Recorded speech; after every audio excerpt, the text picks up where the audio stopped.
Bienvenidos a Migrantes Exitosos, soy el Dr. Tuples Blanco, migrante venezolano viviendo en Estados Unidos. Y todas las semanas traigo mensajes, historias y entrevistas que te van a inspirar al conocer de primera mano la mentalidad y la ética de trabajo que llevaron a otros migrantes a alcanzar el éxito lejos de su país natal.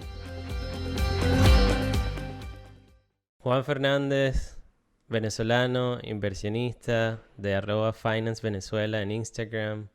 Bienvenido a Migrantes Exitosos desde Minnesota. ¿Cómo te encuentras hoy?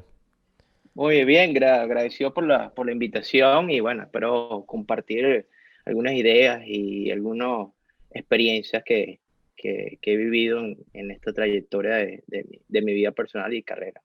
Claro, sería genial tenerte aquí porque parte de mi invitación cuando estaba pensando en obviamente una de las como que mis pasiones desde que llegué aquí a Estados Unidos es conocer un poco de las finanzas personales, de invertir a largo plazo y cuando me encuentro con tu cuenta en Instagram veo que tú has tenido como que una larga experiencia en el área de finanzas y recuerdo cuando yo comencé en esto de invertir me di cuenta de que, o sea, hay mucha información y esto es algo que se estudia y es parte de lo que quiero hablar hoy aquí contigo, porque, pues bueno, tienes un magíster en finanzas, estás ahorita aplicando ahora eres un candidato a tener una certificación internacional para ser un inversionista certificado.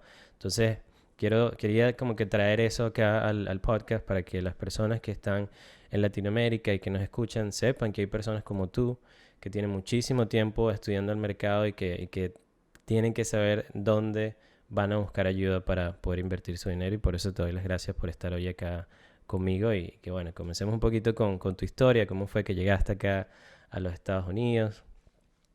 Cuéntame Ok, un poco de eso, esos comienzos. bueno, yo soy caraqueño, venezolano. Tengo aquí en Estados Unidos ya 10 años.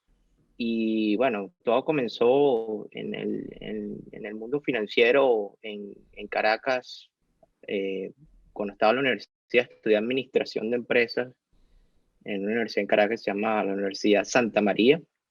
Y recuerdo que el tema de acciones, el tema de bonos, todo ese tipo ese mundo que existe, obviamente para mí me fascinaba muchísimo, pero la información que había era muy limitada.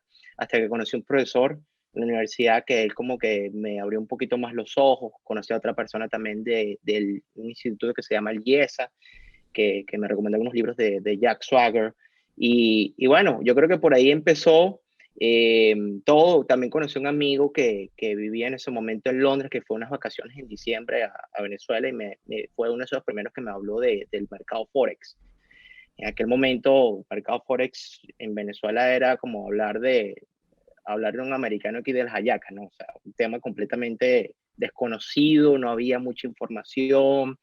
Y bueno, empecé a indagar y esa transición, bueno, me llevó digamos, a llegar a los Estados Unidos, en donde apliqué para hacer un programa que se llama el MBA, una vez que terminé mi universidad en la Santa María. Y bueno, me aceptaron y tuve el proceso que cualquier candidato MBA tiene, el GMAT, tienes que presentar el TOEFL, todo esa trayectoria. Y bueno, terminé el MBA, entonces después estaba como que, bueno, las finanzas, cuando hablas de las finanzas, cuando hablas de inversión, hablas de todo este tipo de, de elementos que existen, eso es algo muy amplio.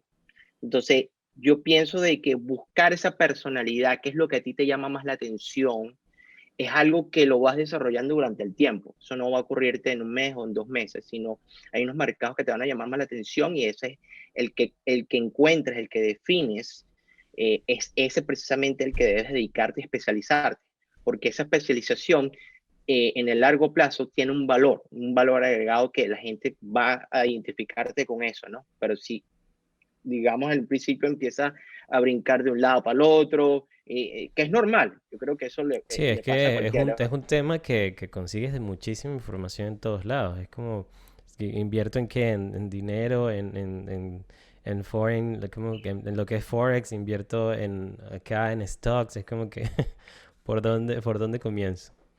Mira, Pero, yo pienso de que particularmente el 90% de la gente siempre tiene que ver las inversiones como una inversión siempre a largo plazo.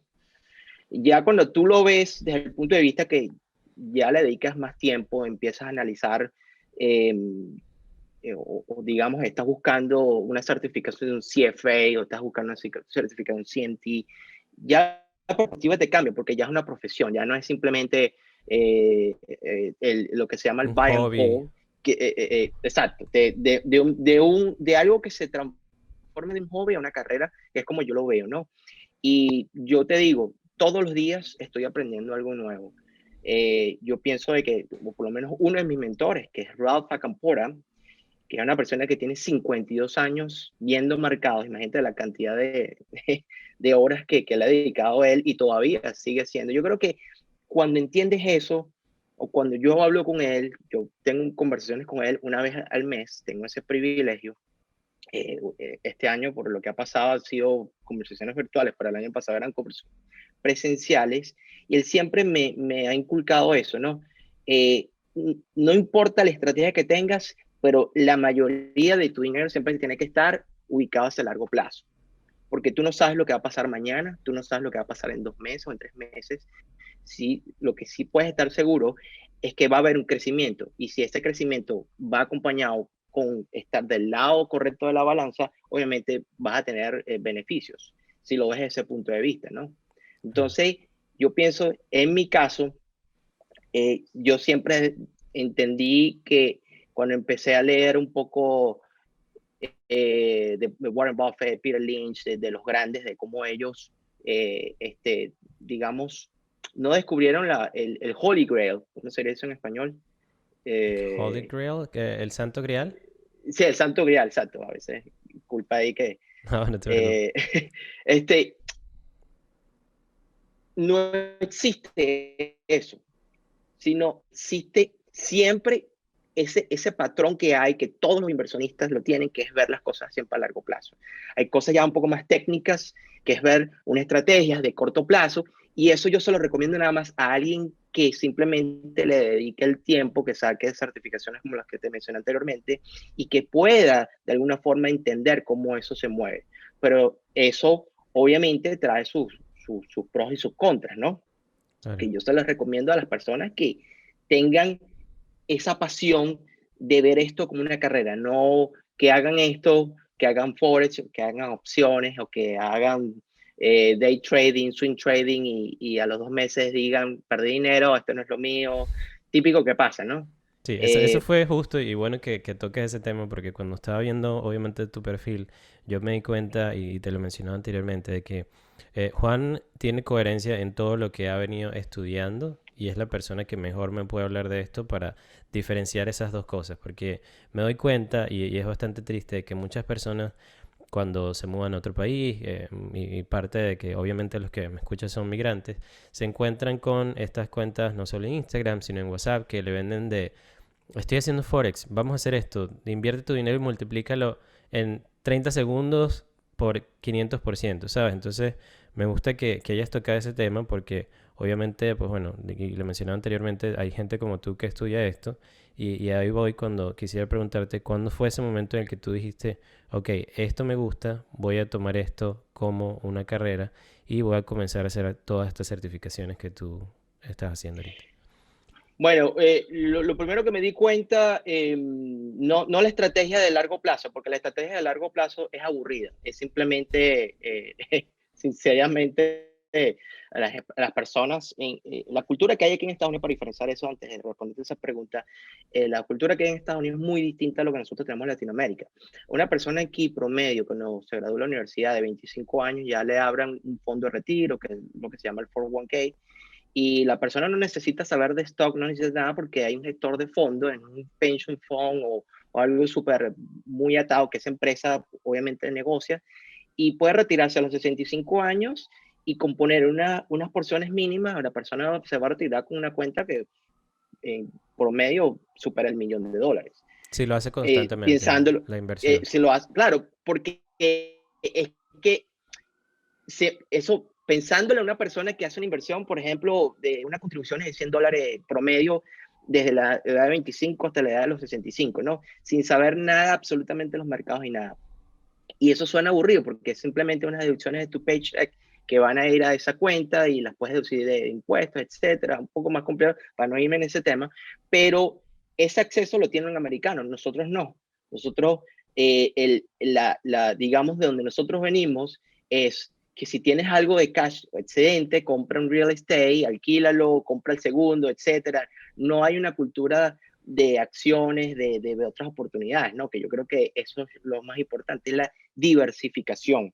No puedes simplemente estar atado a un solo, en este caso, instrumento financiero y todo tu dinero tiene que estar alojado ahí, ¿no? Sino crear esa diversificación, que pase lo que pase en los mercados, siempre se van a mover en una dirección, pero Ujú. un activo puede generar más retornos que otros y siempre eso va a estar constantemente cambiando. Entonces, esa cultura nosotros no la entendemos, no la sabemos, y es por eso que yo siempre invito a la gente digamos, que entienda que se puede invertir, y se puede invertir con unos fondos indexados, se puede invertir con los ETFs, que estén alojados en las cuentas apropiadas también. Si no tienes una cuenta de retiro, puedes abrir cuentas de retiro como un Roth IRA, como un IRA, dependiendo también de tu condición, ¿no?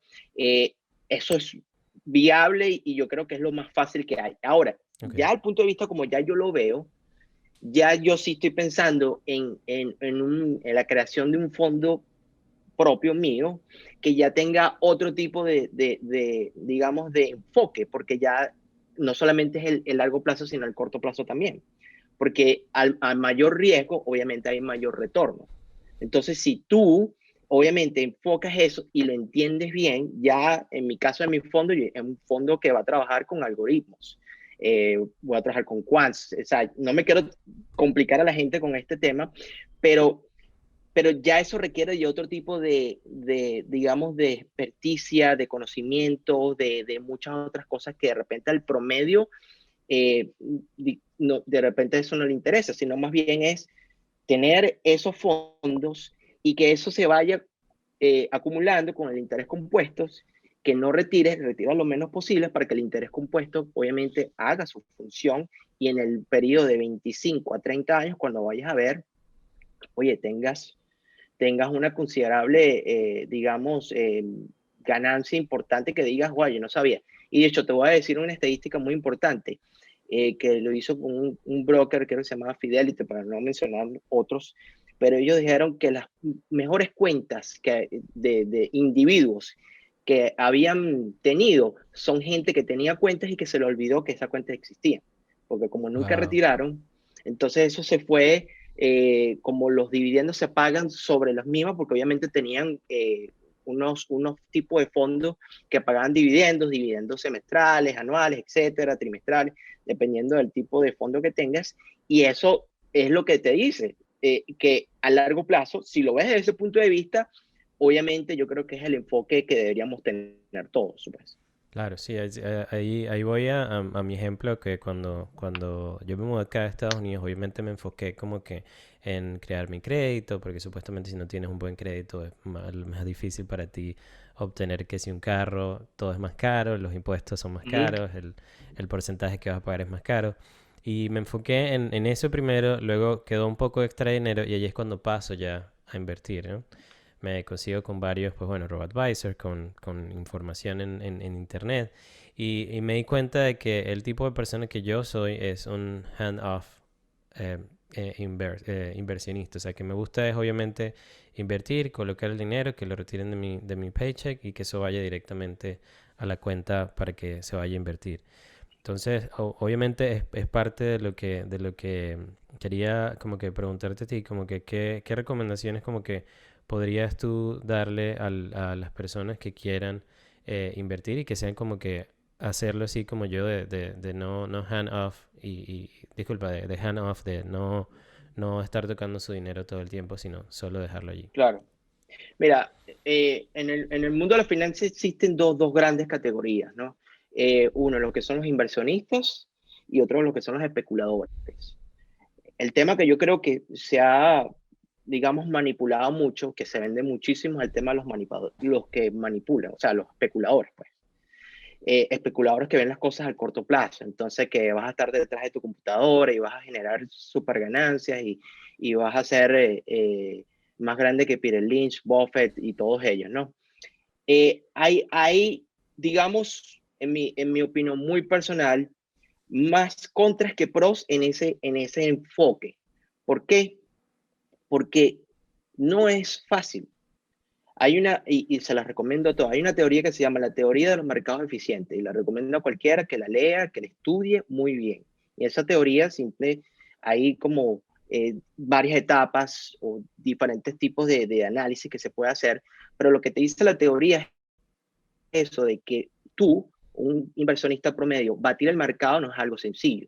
Solamente lo pueden hacer un hedge fund manager o alguien, un gestor de fondos que tenga las experticias, tenga muchos, digamos, la data, o sea, hay muchas variables que van a estar de ese lado de hedge fund para que eso pueda. Entonces, por ejemplo, tienes un retorno, tú escogiendo algún tipo de acciones, coge 4 o 5 acciones y tú te comparas eso con un indicador que se llama, o lo puedes medir con la fuerza relativa que puede haber con el SP500, lo más seguro es que tu retorno sea menor que el SP500. Entonces, por eso es que al promedio del inversionista se le recomienda que se vaya más a los ETFs o que se vaya más a los fondos indexados.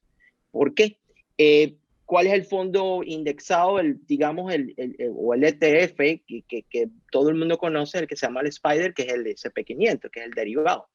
Yo creo que la gente debería tener en ese fondo algo, si no la mayoría de su dinero, en este caso alojado en las cuentas, como te dije al principio, correctas, dependiendo de la ubicación geográfica que tenga, ¿no? Entonces, Ok. yo creo que por ahí es un buen comienzo. Simplemente que cada mes o cada vez que se pueda, que se vaya alojando una cierta cantidad de dinero y que eso vaya generando, pues, no lo puedes ver desde el punto de vista qué va a ser mi dinero hoy o qué va a ser el mes que viene, lo tienes que ver como mínimo por lo menos de un año, porque también tiene unos beneficios fiscales que son importantes. En este caso, acuérdate que las inversiones de corto plazo se toman como annual income y las de largo plazo le puedes hacer el capital gain. Entonces, esto sí, yo no soy CPA, pero obviamente trabajo con CPAs, tengo algunas nociones generales y si quieren saber más del tema, obviamente tienen que ir con un CPA. Pero si lo ves en el enfoque de largo plazo, como te lo digo al principio, yo creo que esa es el verdadero camino, de que eso vaya, ese paycheck, que vaya por lo menos a ese fondo y que eso se vaya haciendo el compound y que vaya a través del tiempo generando las ganancias que tenga. Y siempre existe como que la pregunta, ¿no? Eh, los mercados financieros son parte de la economía, pero no es toda la economía, ¿correcto? La economía se basa en muchas otras variables, ¿no? La conformación del Producto Interno Bruto. Pero los mercados financieros no necesariamente tienen que estar alineados con la economía, que es lo que pasa este año. La economía, el GDP, no, en comparación con el mercado financiero, ha habido unas distorsiones grandes. Hay cosas también que son un poco más complejas de explicar, que es lo que hace la Reserva Federal, y que con lo que Esa pasó en parte marzo. del GDP, disculpa que te interrumpa, hay muchos de los Ujú. términos que obviamente sí conozco, y como el S&P 500, que son las 500 empresas de acá de Estados Unidos en un solo, como en un solo stock. Pero eso que dijiste de este año del GDP con lo otro, ¿cómo fue eso que no lo entendí? Bueno, lo que para resumirte el cuento y hacerlo lo más pedagógico posible, eh, digamos, una diferencia entre lo que hizo el mercado de acciones como tal, el equity, en comparación con la economía. O sea, existe un divorcio, porque tenemos una tasa de desempleo todavía muy alta, tenemos todavía un GDP que no ha sido el esperado por lo que ha pasado probablemente por el COVID, etcétera. Sin embargo, la bolsa ha tocado los máximos altos. Eh, esa distorsión que hay no es fácil de que cualquier inversionista promedio la entienda, porque Ujú. los mercados también se alimentan de otras variables, hay inversionistas también que ven las cosas de otro punto de vista, etcétera, liquidez también de la Reserva Federal con lo que hizo, en mi opinión, de una forma mucho mejor que lo que pasó en la última crisis del año 2008, que actuaron un poquito más tarde, te decía, actuaron a tiempo, y hicieron lo que tienen que hacer, inyectar la liquidez al mercado, porque si no, en estos momentos estaríamos hablando de otro cuento, ¿no? Entonces, eso, imagínate en un escenario donde sí la economía, yo pienso que en alguna, cuando el tema COVID, todo esto suceda o termine de pasar, vamos a ver grandes crecimientos en los, por ejemplo, en los small caps, que son pequeñas compañías, ¿no? Cuando se vuelvan a activar los viajes, etcétera. Entonces, todo eso va a ir digamos, en la misma dirección que la economía, y ahí yo creo que hay gran potencial de tú tener parte de tu dinero, en este caso, en estos fondos indexados, pues. Claro, hay parte y que quisiera preguntarte esto a ti directamente, de que obviamente si uno aprende de la historia no va a cometer esos mismos errores. ¿Tú crees que estudiando los mercados de la forma en la que tú lo estás estudiando, sé que es difícil como que beat the market y seguirlo y todo eso, si estudias la historia puedes como que ver hacia dónde va el mercado más adelante, que es parte de eso Lo que que estabas pasa es diciendo que, ahorita? sí, mira, lo que pasa es que con los mercados emociones humanas. O sea, son oferentes demandantes, ¿no? De qué lado la balanza cree, digamos, dependiendo se dividen digamos, en tres grandes elementos, ¿no? Uno que son los índices, otro que son los sectores, como tecnología, etcétera, y otra es ya digamos, la acción en particular, ¿no? Entonces, si tú lo ves desde el punto de vista macro, eh, hay cosas en la historia que nos puede ayudar a entender qué es lo que está pasando aquí. Sin embargo, no hay garantía de que eso vaya a darse de la misma forma. Los humanos tienden a reaccionar en algunas ocasiones similarmente bajo unos escenarios parecidos.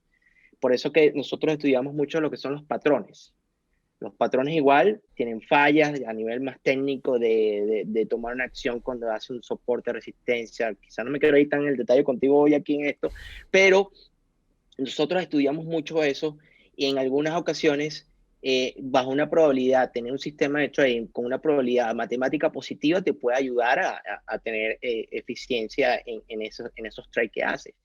Sin embargo, yo pienso que la historia, por lo menos como me ha enseñado Ralph, que te dije que es uno de mis mentores, yo me enfoco mucho en saber un poco más del tema macro a veces, como por ejemplo qué pasó desde 1700 hasta ahora. Ver qué elementos hay parecidos de patrones donde la Reserva Federal, que fue creada desde 1913 hasta, si mal lo recuerdo, hasta cómo ellos han reaccionado, qué pasó después, y ver qué tipo de activos se apreciaron después de esos movimientos, que pueden ser los activos que están, y de que te lo aseguro que muchos inversionistas también están poniendo el ojo, ¿no? Y sí se pueden repetir, pero no quiere decir que la conducta va a ser igual. Por eso es que los mercados son ineficientes, precisamente, porque se manejan las emociones de una forma donde la volatilidad, que era algo que asusta mucho a los inversionistas, o sea, a los inversionistas les gusta ver mercados de poca volatilidad con precios un poco más estables, donde se muevan a un promedio diario o mensual mucho más lento, porque le da más confianza de invertir grandes cantidades de dinero. Cuando ven mucha volatilidad en los mercados, los inversionistas tratan de, hey, no quiero meterme ahí porque obviamente las fluctuaciones que hay van a provocar que a mí me genere una Pérdidas. incertidumbre que no quiero estar. Como más Claro. o menos lo que ha pasado con el Bitcoin, etcétera, que la volatilidad es muy alta y digamos el promedio, o digamos los fondos institucionales que han empezado a entrar desde el año pasado, el año anterior, que no habían entrado en el año 2017, que han provocado que eso también haya tenido. Sin embargo, yo creo que sigue siendo un mercado todavía muy pequeño en comparación con el oro o comparación con el equity como tal. Claro. Hubo algo que pasó al comienzo de este año, más o menos como en marzo, abril, ahorita que tú mencionabas lo de las emociones, que la bolsa comenzó a caer, pero, o sea, horrible, y yo veía mi dinero cómo iba hacia abajo, y yo dije, Douglas, acuérdate que esto es long term, Ujú. me olvidé del teléfono, no lo vi más nunca, y después dije, esto justo como tú lo mencionabas, son las emociones, mis emociones las que tengo que manejar. Ahorita, cambiando un poquito aquí el tema, ya que estamos hablando como que un poco más general, me gustaría preguntarte, para que aquellos que quieran, que les gusten las inversiones y que quieran seguir el camino que tú seguiste, de seguir estudiándolo y conseguir la certificación de CMT, y que me hablaras un poquito de cuáles son esas dos como que diferencias entre estas dos certificaciones que existen entre el CMT y el CFA, y que me expliques un poquito de esas dos como que escuelas grandes que existen para aquellos que quieran seguir el camino como el tuyo. Eh, Fíjate, no existen dos escuelas grandes donde los grandes gestores de fondo, la gente que está en la industria, vienen de esas dos grandes escuelas, ¿no? Que la primera, más bien, es la CFA, que obviamente es, en mi opinión, la más compleja porque requiere mucho más del área macro, requiere también mucho de fundamentales, saber, o sea, tienes que tener, no cualquiera puede estudiar por un CFA, sino tienes que tener ya por lo menos un título, un economista, un administrador o un contador, tienes que tener ese background, no puedes llegar a alguien de la nada porque no vas a entender nada y seguramente vas a perder tu tiempo y tu dinero. Y ellos también se cuidan mucho, los CFA, de eso, de aceptar, dar esa certificación a gente que tenga ciertos requerimientos. En el caso del CMT, es una escuela más nueva, sin embargo, la gran diferencia que hay es que el CFA se enfoca en fundamentales. Son gente que analiza nada más las compañías, sus balance sheets, su income statement, cash flow. El CMT se basa más que todo en la evaluación de, en este caso, el análisis del precio.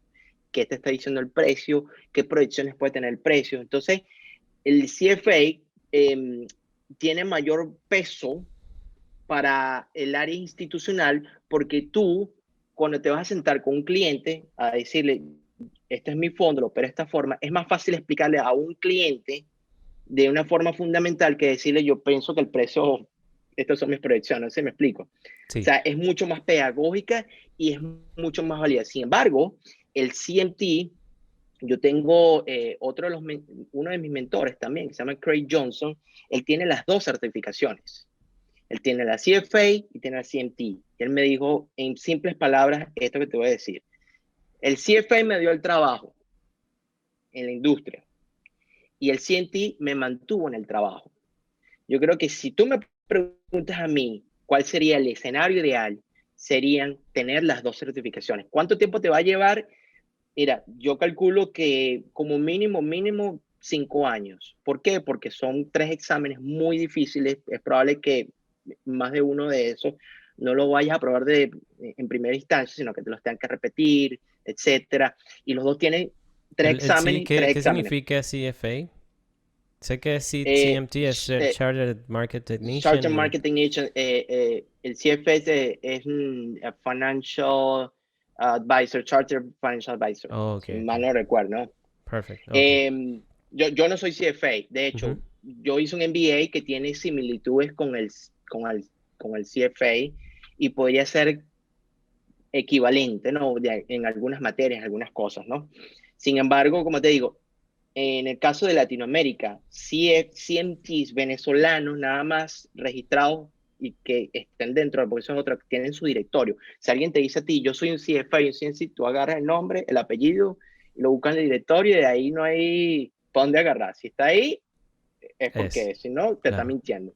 Ujú. Entonces, de que yo conozco CMT, nada más hay 4 venezolanos. Imagínate, la población que tenemos nosotros es más de 30 millones, más de no más hay 4. Del área de CFA creo que llegamos a 15 o 14 por Un poco ahí, más, ok. pero no existe todavía un CFA y CMT que sea venezolano. Y eso es lo que yo apuesto. Por lo menos, si no sea el primero, sea el segundo, no sé quién más estará trabajando en esto. Eso es algo muy personal, pero eso es lo que yo apunto, ¿no? Claro. Porque, ¿qué es lo que pasa? Para yo creo que tener esto, llevarlo como una carrera exitosa, que sea que tú manejes tu propio fondo, un hedge fund, o que tú trabajes para un hedge fund, en este caso, porque las dos opciones son súper válidas y las dos son, digamos, el que quiere meterse en esto, obviamente, yo creo que no hay una tercera opción, o por ahí, o por una, o por la otra. Sin embargo, esto que te da el área académica, ¿verdad? Que no te va a dar porque el CFA como el CMT es el conjunto de muchos libros, de muchos textos, de muchas cosas que te lo desglosan en un examen que tienes que tomar, ¿verdad? Entonces ahí tú demuestras, si tú dices, por ejemplo, si tú hiciste unos cursos en YouTube o no sé, hiciste alguien y crees que saber mucho análisis técnico, bueno, te reto que tomes el 101 y que lo pases con la mejor nota posible, porque te vas a llevar una sorpresa increíble de cosas que no tienes ni idea ni que existen dentro del currículum del CMT que a mí me pasó. De hecho, el CMT yo lo he presentado 2 veces y lo he fallado, te lo digo así sinceramente. Wow. Porque la primera vez me pasó lo mismo. Yo soy análisis técnico, me gustan los mercados, sí, me las sé todas más una, estudié muy poco y cuando fue a ver, wow, me llevé una sorpresa así como que una cachetada, vulgarmente dicho, y después me di cuenta, oye, esto no es así, esto hay que, déjame ponerle más atención, y aparte que cada examen es costoso, Claro. no, tampoco son gratis, o sea, y solamente se dan 2 veces al año. Entonces, si pierdes la oportunidad, tienes que esperar 6 meses para volver a tomar el próximo, y etcétera, ¿no? Entonces, tiene su complejidad, pues. Y si tienes ese área académica y lo combinas con experiencia, yo creo que tienes el camino correcto para en este caso, por lo menos, no garantizarte nada, porque nada es garantizado, pero por lo menos para tener una visión de los mercados bastante, lo suficientemente, en mi opinión, y te lo digo así porque yo tuve una conversación este año con alguien que se llama Jack Swagger, que es el creador de los Market Wizards, de los books, de los libros. Y los invito, en mi cuenta de Instagram tengo algunas conversaciones también interesantes que hice todo este año también con algunos institutional traders y retail traders que considero que por lo menos tienen un performance interesante, ¿no? Jack Swagger es una persona que me dejó tanto en esa conversación que tuvimos de una hora, que él ha entrevistado a los traders más exitosos que hay en el planeta. Para hablar con Jack Swagger, tú tienes que darle tus statements y él tiene que validar eso. Eso no es así como que yo hablo contigo, no. Él tiene una metodología de validación, tiene un equipo trabajando, etcétera. Y una de las cosas más interesantes que hay, y yo por eso invito a que la gente también entienda de eso, que lo más importante que hay es tu tolerancia al riesgo. O sea, los mercados son de riesgos. No importa si estás en real estate, si estás en lo que sea, siempre tiene que haber un riesgo. Un riesgo. ¿Qué tanto riesgo tú estás dispuesto a asumir por cada vez que tú entras en un mercado o en un nuevo negocio? Eso depende de cada persona. Entonces, el escenario ideal de todo esto que te estoy diciendo, con todas las certificaciones, más la experiencia, más todo lo que tú puedes aprender por otros lados, con mentores, etcétera, se resume en de que tú tienes que desarrollar tu propio criterio. Tú no puedes, por eso a veces me da risa como que alguien que te dice, no, copy y pega aquí lo que yo hago y yo no sé ni qué demonios él está haciendo, ni cómo lo hace, ni no sé si está haciendo un backtesting o X, o no tengo ni idea, ¿no? Me parece como, no puedes ver los mercados como un casino. Nunca yo recomiendo eso, sino como qué probabilidades yo tengo de poner un dinero a trabajar y que me genere una ganancia en un X periodo de tiempo. Basado en Si tú esto. desarrollas, exacto, y si tú desarrollas esa personalidad, que yo creo que es indispensable para que no importa lo que te diga A o el ruido que hay en B o en C, sino yo tengo mi forma de operar y esto es como yo lo hago y así me voy a quedar. Puedo aceptarte recomendaciones, etcétera, pero yo no voy a cambiar la forma como yo veo los mercados. ¿Sí me explico? Sí. Porque eso es lo que hace el CFA, CMT, todo esto. Te da un abanico de oportunidades de ver de cómo tú puedes ver los mercados de diferentes ángulos y que tú escojas cuál es la que más se asemeja a tu personalidad, a tu time frame, a la forma como tú quieres ver el mediano, el largo plazo, etcétera, etcétera. Wow, Quizá me fue un muchísimas. poco técnico, pero me No, pero apasiona mucho este tema y por eso se lo... explicó muy bien porque era justo la parte de lo que te había preguntado, porque es un abanico, pero luego tú buscas como que tú mismo el camino que quieres dentro de ese abanico de opciones que te presentan estas dos certificaciones. Y que bueno, ojalá que nos podamos encontrar más adelante cuando ya tengas las dos y me cuentes cómo fue ese camino desde aquí hasta allá. Quisiera, Espinosa, ya Espinosa. para ir, sí, para ir cerrando un poquito y preguntarte como que qué sería, qué le pudieras decir tú a ese Juan Fernández de hace 10 años para que te llevara más rápido hasta donde estás ahorita. Eh, Mira, yo creo que yo tengo 40 años, si me preguntas, estaba hablando de mis 30.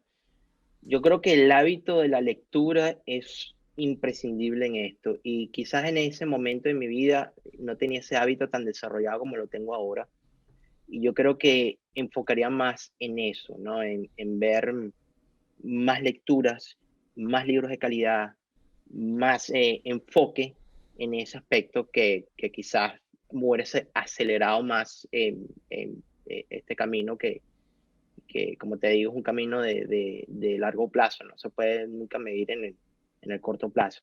¿Qué otra cosa? Yo pienso de que los errores son necesarios y no cambiaría nada ninguno de los errores que cometí, porque si no, tampoco estaría sentado aquí hablando contigo ahora, ¿no? Yo creo que es más bien de que de esos errores que tú cometes, es más bien hacer una evaluación de esos errores para que esos errores, si los puedes, eh, como, como en nosotros los mercados llamamos, tú nunca vas a poder tener riesgo cero, eso no existe, siempre hay. Lo que el trabajo de alguien en los mercados financieros son dos cosas, maximizar las ganancias con el mínimo riesgo posible, ¿no? Pero el riesgo siempre va a existir. Si tú aprendes esos errores, porque el riesgo son los errores que cometes, ¿verdad? Y aprendes digamos, a minimizar ese riesgo, yo creo que ese camino también, en mi caso, hubiese sido mucho más fructuoso en estos momentos, ¿no? Aprender más de eso, yo creo que es lo que de aquí, cuando tenga 50 años, si llego a esa edad, por supuesto, ¿no? Eso es lo que voy a ir puliendo, eso es lo que voy a ir entendiendo más y, por supuesto, me parece que en ese momento, cuando tenía 30 años, quizás no lo veía como tan, empezó como ahora, estar rodeado de gente que me aporte, de gente que pueda darte un análisis crítico, más no te quiera destruir, sino que más bien crea, yo creo que esto lo estás haciendo bien, pero tienes más potencial si te... esas conversiones yo creo que hace 10 años no las tenía, hoy por hoy las tengo con varios mentores que tengo y que me han ayudado digamos, internalizar más el proceso de búsqueda de eso que llamamos felicidad, paz espiritual, etcétera, etcétera. Sí, son muchas cosas y es genial. Yo siento que ya llegué a ese momento y he tenido conversaciones, pues bueno, sí, ahorita estoy, estoy en mis 30 al comienzo de mis 30 entonces es genial Ah, escuchar eso bueno, porque voy a tomar ese ejemplo como que digamos personal, ese bueno, advice. Y espero que te sirva. claro que sí, y dentro de todas estas personas que has conocido, que obviamente hablas de primera mano con ellos, y de todos estos libros que has leído en este tiempo, ¿tienes alguno que tú digas como que, wow, después de que hablé con esta persona, después de que leí este libro, mi vida cambió? Mira, eh, decirte un libro en específico como tal, no, pero te puedo dar varios. Yo creo que para mí cuando leí la primera vez Padre Rico, Padre Pobre de Robert Kiyosaki, yo creo que las cosas me cambiaron muchísimo, ¿no? Porque eso no es una conversación que yo iba a tener con alguien en Venezuela. No hubo ninguna persona que se sentara conmigo a hablarme de esos temas. Lo tuve que tener de un tercero, no es un mentor ni nada. O sea, yo no es que comulgo con las ideas de Kiyosaki, pero yo creo que ese libro en particular a mí o sea, yo creo que me hizo un switch ahí y oye, yo tengo que buscar otro camino, tengo que buscar, y de hecho, para decirte que no te lo dije al principio, yo terminé en Estados Unidos un poco por accidente, yo no terminé aquí porque lo estaba buscando venir para acá, sino yo más bien estaba buscando irme a Australia, presenté los exámenes del IELTS, no se dieron, eh, fue a buscar a Inglaterra, pedí una visa, me la rechazaron y tenía nada más una visa americana. Vine aquí y conocí a alguien de la universidad, apliqué y entonces ha sido también un poco de ese accidente, ¿no? Y esa mentalidad de ese libro me ayudó a entender a eso, que tienes que tener esa flexibilidad también, que las cosas tampoco se van a dar siempre como tú quieres, ¿no? Un libro que también creo que me cambió fue El Inversor Inteligente de Graham Bell, que es el famoso libro, el famoso mentor de Warren Buffett. Yo creo que ese libro me cambió mucho la forma de ver los mercados, de ver el largo plazo, entender también de los fondos indexados, de cómo ver las acciones, hacer el tipo de análisis, el security analysis, que es un poco más denso, que es el otro libro también de él. También Principles de Ray Dalio, soy muy fan de Ray Dalio, me gustan todos los libros, Debt Crisis también le gusta, el tema macro me fascina, porque yo creo que muy poca gente lo sabe explicar tan bien como él, y creo que sus libros son fascinantes. De hecho, tengo su app y he comprado algunos de sus productos que él ofrece también. Un poco más, me gusta mucho, hay un libro que leí hace como 3 4 años, que es la inteligencia emocional. Inteligencia emocional 2.8, no recuerdo ahorita el autor exacto, pero también yo creo que me hizo un switch también de saber lo que tú puedes controlar a tu alrededor y no estar enfocado en el ruido que hay externo que no puedes controlar, simplemente adaptarte. Yo creo que el mejor ejemplo es este año. O sea, encerrarnos en la casa para muchos fue algo catastrófico. Para mí ha sido, te lo digo sinceramente, el mejor año que he tenido. A nivel personal, a nivel de financiero, etcétera, y lo puedo decir, pues, para mí sí un año de transición, pero yo le tuve que dar un enfoque distinto, adaptarme a la situación y tener herramientas como la inteligencia emocional, que también me ayuda también al tema de meditación, me gusta también meditar cada vez que puedo, y el ejercicio también me ayuda también a cada día, digamos, una mejor persona, ¿no? Mejor padre, esposo, etcétera, etcétera, ¿no? Genial, sí, ahorita me doy cuenta de eso y durante esta conversación obviamente lo he visto en el tipo de persona que eres y me doy cuenta de que hablas lo que predicas, lo que predicas lo haces, eres un ejemplo de eso. Y quisiera ya cerrar un poquito y preguntarte como que, ¿cuál es tu definición de éxito y cómo definirías tú el éxito? Mira, para Juan el éxito se resume en lo que me hace feliz hacer todos los días. El día que no encuentre ningún tipo de pasión en lo que hago, pues tendré que buscar, digamos, otro camino, ¿no? Eh, si tú lo que haces no te hace feliz, tienes dos opciones: empezar a buscar lo que te hace feliz, o la otra opción es adaptarte y cambiar lo que tienes a tu alrededor, ¿no? Eh, yo creo que esa felicidad que uno también puede,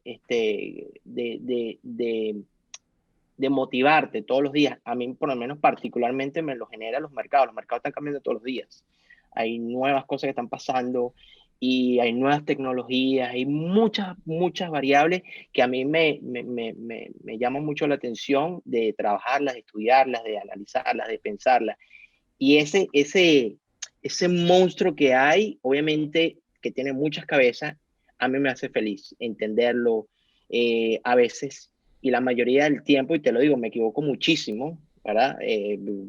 Inclusive a veces más del 50% del tiempo, pero eso es lo que te da también ese, digamos, eh, en mi opinión, esa virtud de la experiencia también, de que esto es parte del proceso. El proceso no se basa en ver las cosas, eh, de cómo tú puedes ser eh, menos o más inteligente. Yo no creo que se trata de eso, sino más bien en cómo yo puedo aprovechar lo que tengo con los recursos que tengo. O sea, tú nunca te vas a poder comparar, eh, o por lo menos en mi opinión, me parece que las comparaciones son siempre malas.